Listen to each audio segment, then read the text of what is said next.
बिस्मिल्लाहिर्रहमानिर्रहीम। आज हमारा क्लास 10 की फ़िज़िक्स का 5th लेक्चर है। लास्ट लेक्चर में हमने टाइप्स ऑफ वेव्स को डिस्कस किया था, जिसके अंदर लॉन्गिट्यूडनल वेव्स थी और उसके अलावा ट्रांसवर्स वेव्स थी। और हमने देखा था कि कैसे लॉन्गिट्यूडनल वेव्स और ट्रांसवर्स वेव्स को प्रोड्यूस किया जा सकता है किसी भी मीडियम के अंदर। उसके अंदर हमने एग्जांपल ली थी कि हमने एक जो स्प्रिंग था उसके अंदर हमने ट्रांसवर्स वेव्स को भी प्रोड्यूस करके देखा और उसके अलावा हमने लॉन्गिट्यूडनल वेव्स को भी प्रोड्यूस किया। आज का लेक्चर है, इसके अंदर जिस टॉपिक को हम डिस्कस करेंगे उसका नाम है रिपल टैंक। अब वेव्स की जो प्रॉपर्टीज़ होती हैं, जिनके अंदर रिफ्लेक्शन भी होती है, वेव्स जो हैं वो रिफ्लेक्ट भी हो सकती हैं, वेव्स रिफ्रैक्ट भी हो सकती हैं, इसके अलावा वेव्स डिफ्रैक्शन भी शो करती हैं। तो इन सारी प्रॉपर्टीज़ को स्टडी करने के लिए जो इंस्ट्रूमेंट या जो आपके पास ऑपरेटर्स आप यूज़ करते हैं उसे हम कहते हैं रिपल टैंक। रिपल टैंक की कंस्ट्रक्शन कुछ इस तरह की होती है कि आपके पास एक ट्रे होता है जो कि ट्रांसपेरेंट होता है बॉटम से। उस ट्रे की जो टॉप होता है, जो उसके ऊपर आप उसके अंदर पानी फिल करते हैं। ट्रे जो है वो ज़मीन से तकरीबन 1/2 मीटर हाई होता है। आपके पास उस ट्रे के ऊपर एक लाइट का सोर्स होता है और लाइट के सोर्स के अलावा आपके पास एक वाइब्रेटर भी होता है, जिसके ज़रिए आप वो जो पानी आप उस टैंक के अंदर या ट्रे के अंदर फिल करते हैं उसके अंदर आप वेव्स प्रोड्यूस करते हैं। अब वाइब्रेटर जो है वो आपकी रिक्वायरमेंट के मुताबिक वाइब्रेटर के आगे आप कुछ भी जो है वो वेव सोर्स लगा सकते हैं। जैसे अगर आपको हॉरिजॉन्टल वेव्स चाहिए तो आप उसके आगे कोई हॉरिजॉन्टल इंस्ट्रूमेंट लगा सकते हैं। अगर आपको सर्कुलर वेव चाहिए तो आप उसके ऊपर कोई पॉइंटी क्या कहते हैं टूल लगाएंगे, जिससे आपके पास जो वाटर होगा ट्रे के अंदर उसके अंदर सर्कुलर वेव्स प्रोड्यूस होंगी। तो आज जो हम देखेंगे रिपल टैंक, उसके अंदर आपके पास यहाँ पे देखें कि आपके पास एक वाइब्रेटर के साथ आपने एक वुडन पीस को जो है वो कनेक्ट किया है, जो कि सारे ट्रे को हॉरिजॉन्टली कवर कर रहा है। अब आपके पास यहाँ पे जो ट्रे है, इस ट्रे के अंदर ऊपर जो लाइट सोर्स लगा हुआ है, जब आप इसका वाइब्रेटर को ऑन करेंगे तो उसकी कोई फ्रीक्वेंसी आप अपनी रिक्वायरमेंट के मुताबिक सेट कर लेंगे। तो आपका ये जो वुडन का पीस होगा, वुड पीस होगा, ये उस फ्रीक्वेंसी से ऊपर नीचे होगा, यानी कि आपके पास वाटर की सरफेस को नीचे पुश करेगा, फिर ऊपर चला जाएगा, फिर नीचे पुश करेगा, फिर ऊपर चला जाएगा। इससे आपके पास वाटर की सरफेस के अंदर वेव्स प्रोड्यूस होंगी, जिनकी कुछ शेप जो है वो इस तरह होगी। अब ये जो आपके पास वेव के अंदर, आपको मैंने लास्ट सेक्शन में बताया था, 2 कैरेक्टरिस्टिक्स बहुत ज़रूरी होती है। एक होती है वेव की फ्रीक्वेंसी और एक होता है वेव का एम्पलीट्यूड। ये जिस हाइट तक वेव जाती हैं इसको हम कहते हैं एम्पलीट्यूड। जहाँ से जो नीचे आ रही है, यहाँ से जो ऊपर जा रही है, ये वेव का एम्पलीट्यूड है। और किसी ख़ास वक्त के अंदर कितनी वेव प्रोड्यूस हुई हैं उसे हम कहते हैं फ्रीक्वेंसी। अब आपके पास अगर आपने फ्रीक्वेंसी को ज़्यादा करना है या कम करना है तो आप वाइब्रेटर की स्पीड के ज़रिए या वाइब्रेटर की स्पीड को ज़्यादा या कम करके फ्रीक्वेंसी को ज़्यादा या कम कर सकते हैं। इसी तरह अगर आपने एम्पलीट्यूड ज़्यादा करना है तो एम्पलीट्यूड ज़्यादा करने के लिए आपको वाटर की डेप्थ को ज़्यादा करना पड़ेगा। जहाँ पे वाटर की डेप्थ ज़्यादा होगी वहाँ पे एम्पलीट्यूड ज़्यादा होगा वेव का, जहाँ पे वाटर की डेप्थ कम होगी वहाँ पे एम्पलीट्यूड कम होगा। तो इसके आपके पास जो यहाँ पे ऊपर एक लाइट सोर्स होगा, ये जो लाइट सोर्स होता है जैसे आपको तस्वीर में नज़र आ रहा होगा, तो ये जो लाइट सोर्स है, इस लाइट सोर्स से आपके पास टॉप से लाइट पड़ती है उस वाटर के बेड के ऊपर, जो ट्रे होता है उसके ऊपर। अब आपके पास ये जो आपके पास वेव्स बनेंगी, अब इन वेव्स के अंदर आपके पास क्रस्ट और ट्रफ्स होती हैं। अब क्रस्ट में क्या होता है, जब आपके पास लाइट जो है वो इस क्रस्ट के ऊपर आके फॉल करेगी तो ये आपके पास एज आ कन्वेक्स लेंस के तौर पे काम करता है। कन्वेक्स लेंस जो होता है वो ऐसा लेंस होता है जो लाइट को एक जगह पे इकट्ठा करता है, यानी कि जब लाइट इस क्रस्ट के ऊपर फॉल करेगी तो वहाँ पे लाइट एक पॉइंट के ऊपर जमा हो जाएगी।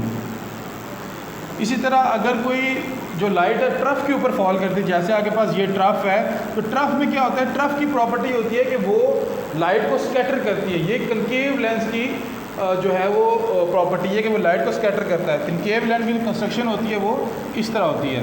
तो आप ये देखिए कि ये जो पोर्शन है आपका ये यहाँ पे आ रहा है, तो इसका मतलब है ये कनकेव लेंस की तरह लाइट को स्कैटर करेगा, यानी अगर यहाँ पे आपके पास लाइट की बीम्स पड़ेंगी तो वो लाइट की बीम जो होंगी वो स्कैटर हो जाएंगी, वो एक पॉइंट के ऊपर जमा नहीं होंगी।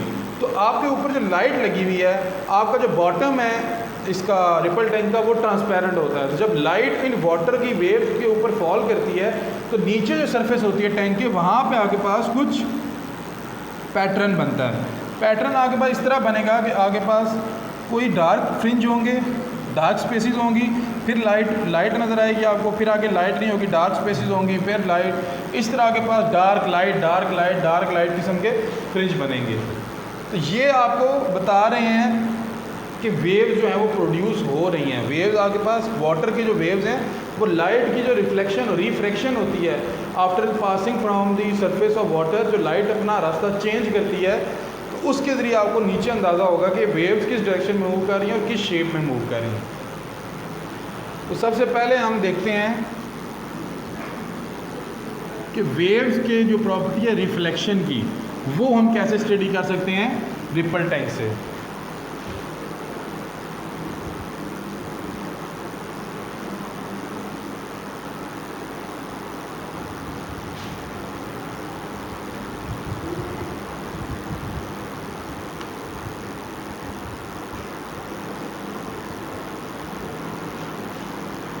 जिस तरह आपके पास लाइट को अगर आप किसी मिरर के ऊपर फॉल करते हैं तो लाइट मिरर से टकरा के वापस रिफ्लेक्ट हो जाती है, वेव्स जो हैं वो भी रिफ्लेक्शन शो करती हैं। अगर आपने वेव्स की रिफ्लेक्शन को स्टडी करना है तो आप क्या करेंगे कि आप रिपल टैंक के अंदर कोई ऑब्स्टेकल रख देंगे जो वेव के रास्ते को ब्लॉक करेगा। फॉर एग्ज़ाम्पल आपने रिपल टैंक के अंदर एक और वुड का पीस रख दिया, प्लेट रख दी, जो कि वाटर की डेप्थ से थोड़ी ज़्यादा थी, यानी कि पूरे का पूरा जो वाटर है वहाँ पे आपने उसको कवर कर दिया, ब्लॉक कर दिया।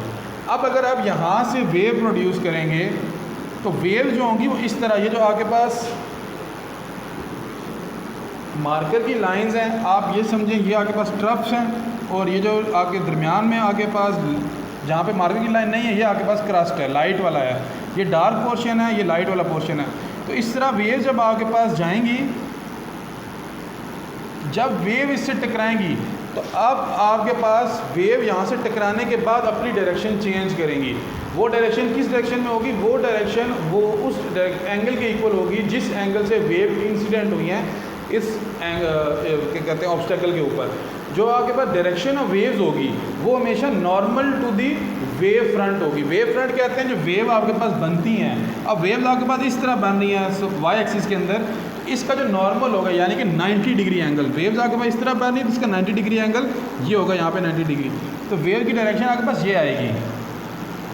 नॉर्मल टू द वेव्स आपके पास इस तरह बनेगा, ये नॉर्मल टू द वेव्स, तो ये वेव की डायरेक्शन है।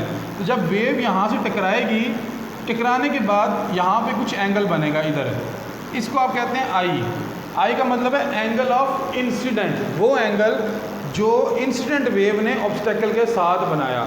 उसके बाद क्या होगा, वेव यहाँ से रिफ्लेक्ट हो जाएगी और यहाँ पे एंगल बनेगा इस तरह, ये एंगल होगा आर, इसे आप कहेंगे रिफ्लेक्टेड एंगल। रिफ्लेक्टेड एंगल का मतलब होता है वो एंगल जिस एंगल से आपके पास वेव रिफ्लेक्ट हुई है।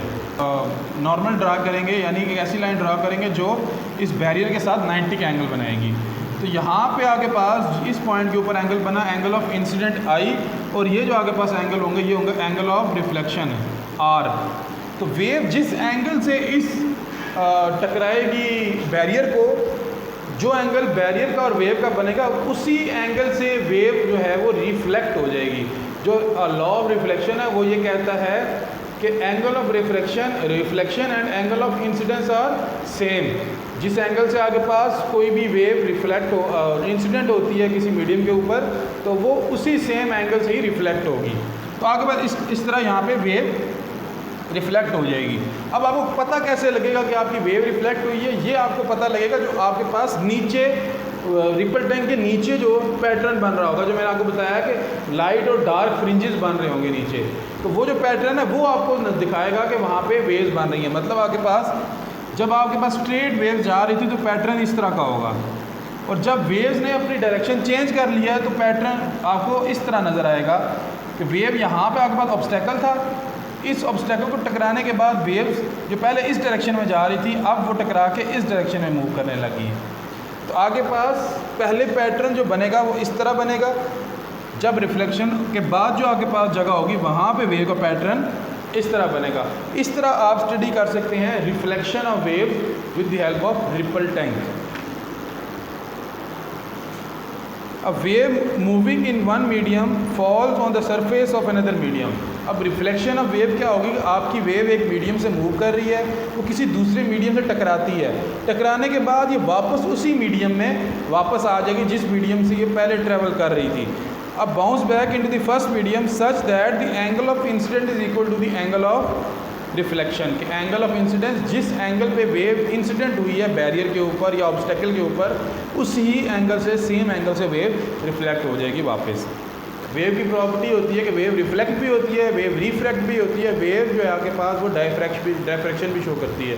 तो क्योंकि हम कह रहे हैं कि वाटर के अंदर जो डिस्टर्बेंस आ रही है ये वेव्स की टाइप है, तो अगर ये सारी की सारी प्रॉपर्टी शो करेंगी तो तब हम इसको कंफर्म कर सकते हैं कि हाँ वाकई ये वेव्स हैं। तो पहली प्रॉपर्टी सेटिस्फाई होगी कि वाटर ने, जो वाटर के अंदर वेव्स प्रोड्यूस हुई हैं, इन्होंने रिफ्लेक्शन शो की है। अब सेकेंड प्रॉपर्टी जो है वो रिफ्रैक्शन है। रिफ्रैक्शन का मतलब ये होता है कि वेव एक मीडियम से दूसरे मीडियम में इंटर होती है और ऐसा करते हुए वो अपनी डायरेक्शन चेंज कर लेती है।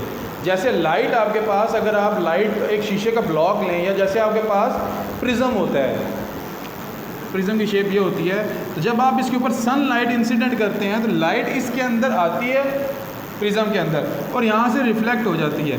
अब आप देखेंगे कि लाइट जो है वो किस एंगल, जिस एंगल पे आएगी, जिस डायरेक्शन में आएगी, ऐसा नहीं होगा कि वो स्ट्रेट यहाँ चली जाए, वो अपने किसी और एंगल के ऊपर रिफ्लेक्ट हो जाएगी, एंगल अपना चेंज कर लेगी। ये जो एंगल चेंज हुआ है, ये जो डायरेक्शन चेंज हुई है लाइट की, ये डिपेंड करेगा इस मीडियम ऑफ प्रिज्म के ऊपर कि ये कौन सा मीडियम है। अगर ये ग्लास है तो एंगल कोई और होगा, अगर यहाँ पे आप तो प्लास्टिक रखते हैं तो एंगल कोई और होगा। तो इस मीडियम के ऊपर डिपेंड करेगी कि दोनों मीडियम पे कि पहले मीडियम कौन सा था, दूसरा मीडियम कौन सा था। तो एंगल ऑफ रिफ्रैक्शन, यहाँ पे हमने देखा था रिफ्लेक्शन के अंदर क्या था कि ग्लास को अगर आपके पास लाइट टकरा रही है, लाइट भी काइंड ऑफ वेव है, तो लाइट जब टकराई तो इसमें आपके पास रूल ये बना कि जिस एंगल से, जो एंगल आपके पास नॉर्मल का बनेगा इंसिडेंट का, वही एंगल आपके पास होना चाहिए रिफ्लेक्टेड रे का भी।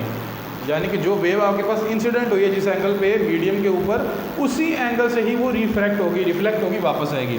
तो यहाँ पे भी एंगल ऑफ रिफ्रैक्शन और एंगल ऑफ इंसिडेंट सेम होना चाहिए ताकि वेव का to be showing the refraction process. तो रिफ्रैक्शन प्रोसेस को शो करने के लिए या सेटिस्फाई करने के लिए एंगल ऑफ इंसिडेंस और एंगल ऑफ रिफ्रैक्शन सेम होना चाहिए। अब इसके अंदर हम रिपल टैंक के अंदर अगर आप वेव की स्पीड को चेंज करना चाहते हैं या फिर आप वेव के एम्पलीट्यूड को बदलना चाहते हैं, जैसे आपके पास जो नीचे पैटर्न बन रहा है वो इस तरह बन रहा है, तो अगर आप चाहते हैं कि इसका एम्पलीट्यूड चेंज हो जाए या इसकी फ्रीक्वेंसी चेंज हो जाए, कम हो जाए, ज़्यादा हो जाए, फ्रीक्वेंसी आप चेंज करेंगे with the help of vibrator.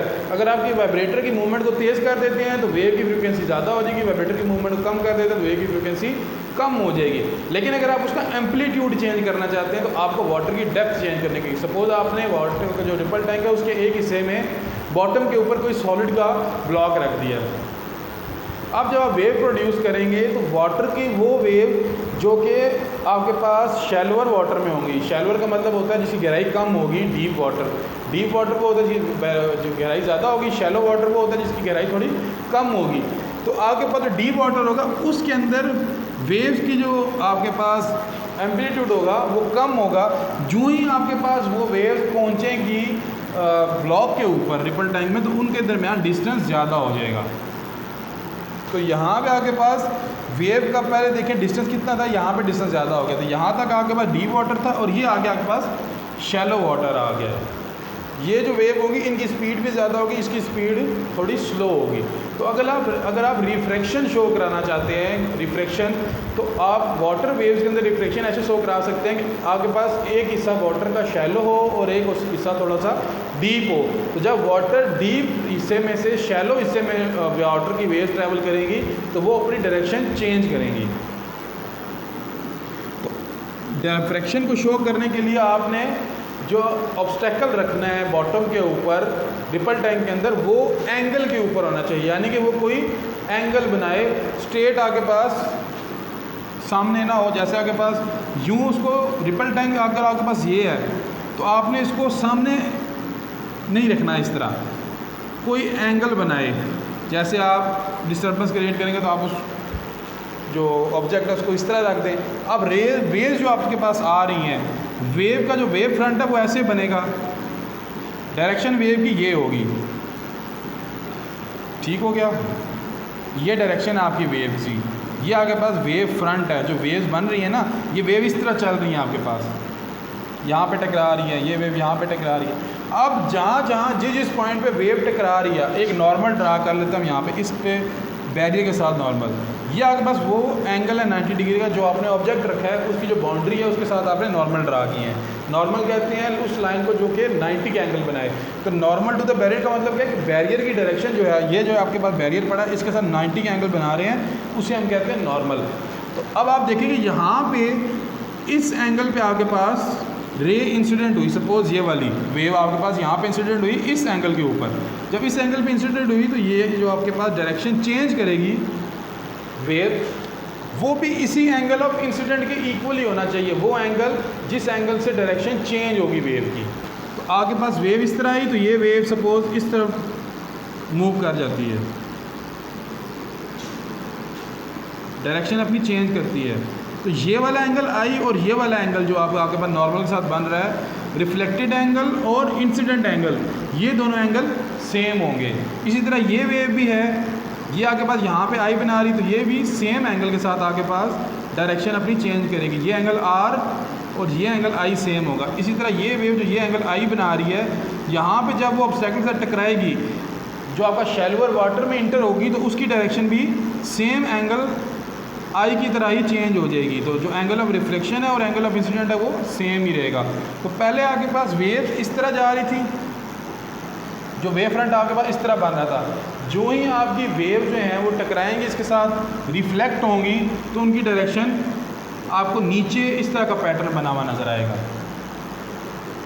जो आपके पास वेव फ्रंट नीचे आपके पास due to the reflection of light source बनेगा, रिफ्रैक्शन से पहले वेव इस तरह स्ट्रेट मूव कर रही होंगी। जब वेव आपके पास शैलोअर वाटर में इंटर होंगी तो उनकी डायरेक्शन चेंज हो जाएगी और वो इस डायरेक्शन में मूव करने लग जाएंगी। तो ये आपके पास यहाँ पे वाटर वेव ने रिफ्रैक्शन भी शो कर दी। तो आपके पास अब वाटर वेव दो वेव की प्रॉपर्टीज पूरी उतरी हैं। पहली प्रॉपर्टी कौन सी थी? रिफ्लेक्शन की, और दूसरी प्रॉपर्टी थी रिफ्रैक्शन की। तो आपकी वेव जो है रिफ्लेक्ट भी होगी और रिफ्रैक्ट भी होगी। तो इसका मतलब है कि जो वाटर के अंदर डिस्टर्बेंस प्रोड्यूस हो रही है ये वेव्स हैं। वेव्स की एक और प्रॉपर्टी भी होती है जिसे आप कहते हैं डायफ्रैक्शन।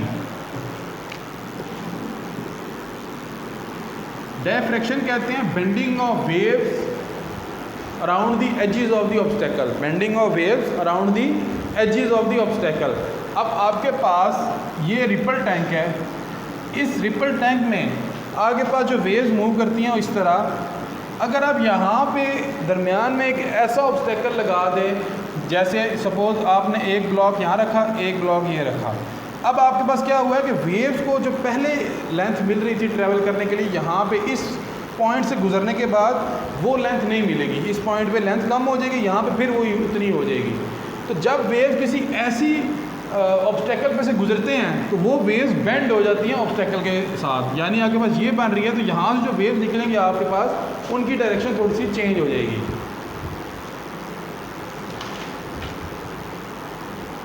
इन वेव्स की डायरेक्शन इधर से निकलने के बाद ऐसे हो जाएगी इस तरह।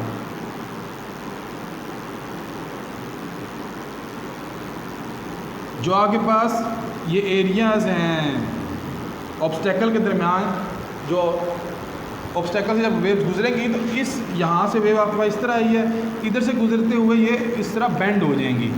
अब ये जो बेंडिंग आपकी है ये कितनी ज़्यादा होगी, ये डिपेंड करेगा डिस्टेंस बिटवीन दी ऑब्स्टेकल के। इन दोनों ऑब्स्टेकल के दरमियान डिस्टेंस कितना है। जितना ज़्यादा डिस्टेंस कम होगा उतनी ज़्यादा बेंडिंग बढ़ेगी, जितना डिस्टेंस कम होगा बेंडिंग उतनी ज़्यादा आपके पास इंक्रीज़ करेगी।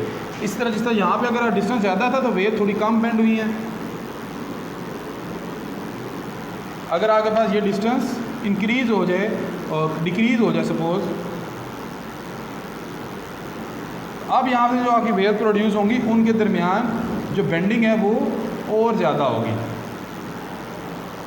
तो पहले आपके पास वेव फ्रंट इस तरह का था, स्लिट में से गुजरने के बाद वेव फ्रंट इस तरह का हो गया, यानी कि आपकी वेव्स बेंड होंगी around the corner of the obstacle. तो इसका मतलब है कि ये जो वाटर वेव्स हैं ये डायफ्रैक्शन भी शो कर रही हैं। तो ये अब आपके पास जो वाटर की वेव्स हैं ये तीनों प्रॉपर्टीज़ के ऊपर पूरा उतरी हैं, रिफ्लेक्शन के ऊपर भी, रिफ्रैक्शन के ऊपर भी और डायफ्रैक्शन के ऊपर भी। तो वाटर की इस डिस्टर्बेंस को जो हम प्रोड्यूस कर रहे थे with the help of operator, आप इनको वेव्स कह सकते हैं, तो हम इनको वाटर वेव्स का नाम देते हैं। वेव, जिस भी मोशन को आप वेव मोशन बोलेंगे, ज़रूरी होना चाहिए कि वो ये तीनों काम करें, रिफ्लेक्ट भी हों, रिफ्रैक्ट भी हों और डायफ्रैक्शन भी शो करें। जैसे साउंड वेव हम कहते हैं, तो साउंड भी रिफ्लेक्ट होती है। अगर आप जैसे आप कभी देखें कि आप पहाड़ी इलाके में जाके पहाड़ के एक कॉर्नर पे खड़े होकर अगर ऊंचा बोलते हैं तो आपको अपनी आवाज़ वापस सुनाई देती है। तो वापस सुनाई देने का मतलब क्या है कि सामने वो आपकी आवाज़ टकरा के वापस आपकी तरफ आ गई है, तो ये रिफ्लेक्शन हो गई है। इसी तरह अगर आप बोलते हैं, बाहर बोल रहे हैं और पानी के अंदर कोई आपकी आवाज़ सुने बंदा, या आप पानी के अंदर कोई बोल तो नहीं सकते, तो बाहर अगर आप बोल रहे हैं और अगर आप पानी के अंदर हों और बाहर से कोई आवाज़ आपको पानी के अंदर आएगी तो उसकी आवाज़ कम या ज़्यादा हो जाएगी और डिस्टॉर्टेड भी हो जाएगी। तो इसका मतलब है कि वाटर जो है, जो साउंड की वेव जो हैं वो एयर से वाटर के अंदर आ गई हैं। आने के दौरान क्या हुआ कि उनकी वेव की जो डायरेक्शन है वो चेंज हुई है, जिसकी वजह से आवाज़ जो है वो थोड़ी डिस्टॉर्ट हो गई है। तो साउंड वेव जो है डायफ्रैक्शन भी शो कर रही है। इसी तरह जैसे हम देखते हैं कि हम एक होममेड मेगाफोन यूज़ करते हैं, जैसे इस तरह उसका होता है कि एक साइड के ऊपर आपके पास जगह कम होती है, दूसरी साइड के ऊपर होल जो होता है वो बड़ा होता है। जब आप इस कम वाले होल की साइड यहाँ पे अगर आप बोलेंगे कुछ, तो जब आप यहाँ बोलेंगे तो ये आपके पास वही स्लिट का हो गया कि ये स्लिट है आपका सपोज, और ये आपकी आवाज़ तो इस तरह आ रही है। अब जब आपकी आवाज़ इस स्लिट से गुजरेगी तो वो मैग्नीफाई हो जाती है। तो जो आपकी वेव्स हैं, साउंड वेव्स, वो डायफ्रैक्शन भी शो करती हैं। तो इसलिए साउंड की जो मोशन होता है उसको भी हम वेव्स कहते हैं। तो आपका चैप्टर यहाँ पे ख़त्म हुआ। ये जो रिपल टैंक का टॉपिक है आपके पास, ये इंशाल्लाह हम क्लास के अंदर प्रैक्टिकली दोबारा भी करेंगे। चैप्टर का टॉपिक आपके आज यहाँ ख़त्म हो गए। नेक्स्ट लेक्चर में इंशाल्लाह हम इस चैप्टर की एक्सरसाइज को सॉल्व करेंगे, न्यूमेरिकल्स को देखेंगे, शॉर्ट क्वेश्चंस और लॉन्ग क्वेश्चंस को देखेंगे। तो आज के टॉपिक को आपने बुक से दोबारा रीड करना है, इस लेक्चर को देखना है और सामने बुक की रीडिंग भी करनी है, ताकि आपको अंदाज़ा हो कि बुक के अंदर जो जो चीज़ें मौजूद हैं वो लेक्चर के अंदर आई हैं कि नहीं। अगर कोई चीज़ बुक से मिस हो गई है तो आप पूछ सकते हैं कमेंट्स के अंदर या व्हाट्सएप ग्रुप में मैसेज करके। कोई चीज़ अगर आपको समझ नहीं आती तब भी आप मैसेज करके वो चीज़ पूछ सकते हैं। तो नेक्स्ट लेक्चर में इंशाल्लाह हम इस चैप्टर की एक्सरसाइज के साथ दोबारा हाजिर होंगे। शुक्रिया, अल्लाह हाफ़िज़।